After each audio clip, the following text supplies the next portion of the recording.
Personal identity, the PI of IP. Decisions about IP are not made in a vacuum. Rather, they reflect an academic's subject position at a particular moment. In other words, perspectives on whether and what property can be owned are bound up in ways of knowing and being.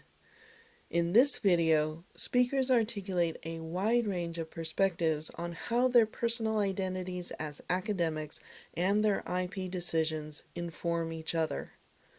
The participants model how to think through the implications of one's identity for one's IP decisions.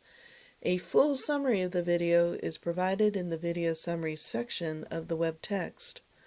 The following pedagogical takeaways section offers further resources for sharing with students and colleagues who are developing their own stances towards IP. If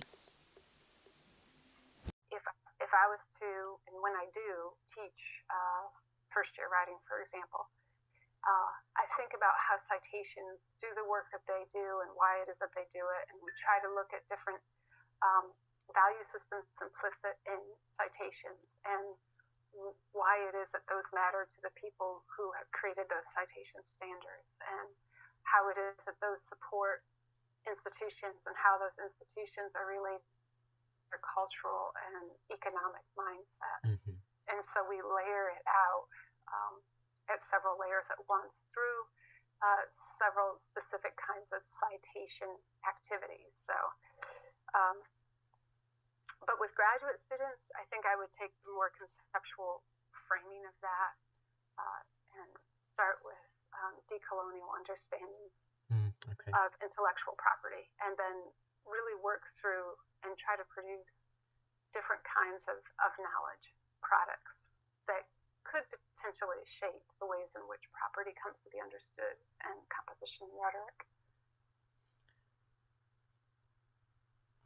For my classes, more so than any particular pedagogical or curricular nuts and bolts. The way that I approach intellectual property comes through a dual lens of my own research.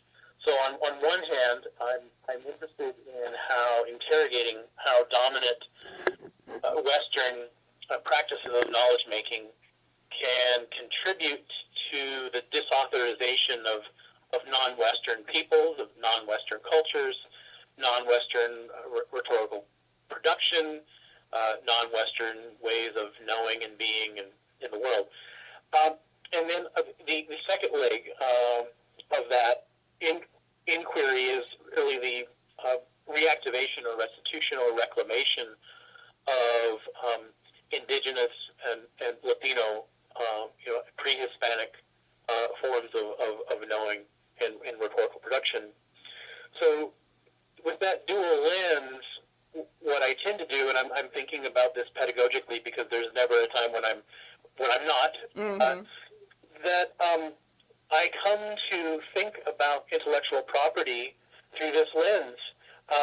And so we know that the Latin root, proprietas, is on one hand grounded in Western Europe, at a time, historically, at a time when Western Europe itself was not really in existence the way that Western Europe is now. Mm-hmm. So it would not be accurate for us to say that Romans of antiquity would have articulated this idea of property as necessarily universal.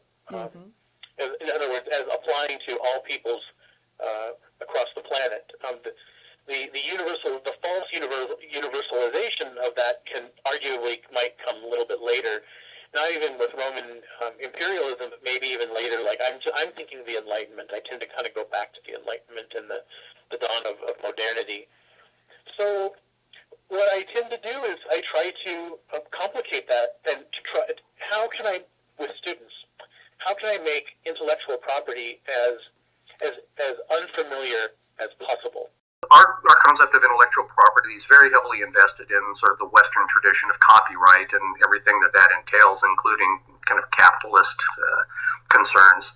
And I don't know that those principles, in fact, I'm pretty sure that they don't apply in a variety of other countries. So these things tend to be negotiated by a variety of trade agreements of one sort or another. Mm-hmm. But it would be, as more and more of our academic work is becoming international, and we're having international conferences, I think that I would really like to know a lot more about how IP is looked at and concerned and treated by a variety of other countries around the world.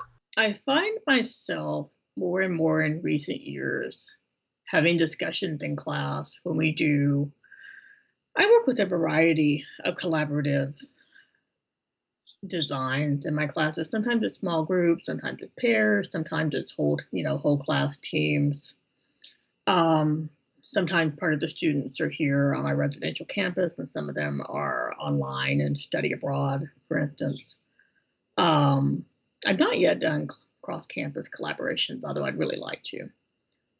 And we end up sometimes having discussions about the tensions between understanding yourself as part of a team, understanding collaborative work, especially if we have a setup where we have people who are drafting and then another group coming in and editing and another group coming in and structuring, if we've broken up tasks that way.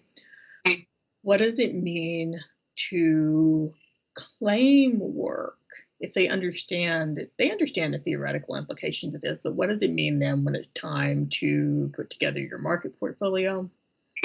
What does it mean when it's time, to go up for a raise and say, these are my contributions?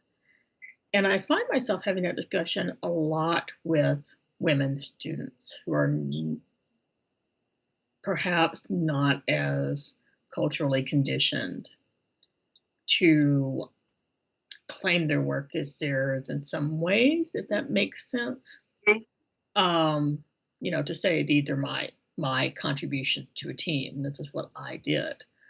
And so we have some conversations about how to function collaboratively, how to understand yourself as being part of a distributed environment, being open to other people's contributions, not being afraid to offer your own contributions to other people's writing, but then still be able to describe the value that you and your contributions have brought to that project.